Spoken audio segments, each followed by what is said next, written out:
Hello, in front of me I've got RAZER Viper V3 Pro. In this video I'll show you how to manage sensitivity matter.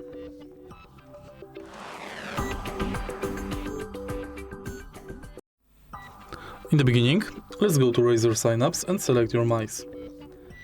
Go to Performance and select Sensitivity Matter. Calibrate, and now calibrate your mouse to mimic the feel and movement of another mouse.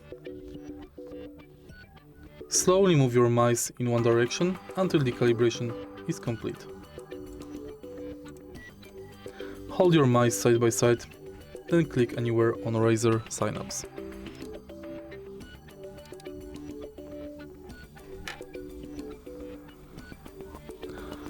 If you find this video helpful, please leave like, comment and subscribe.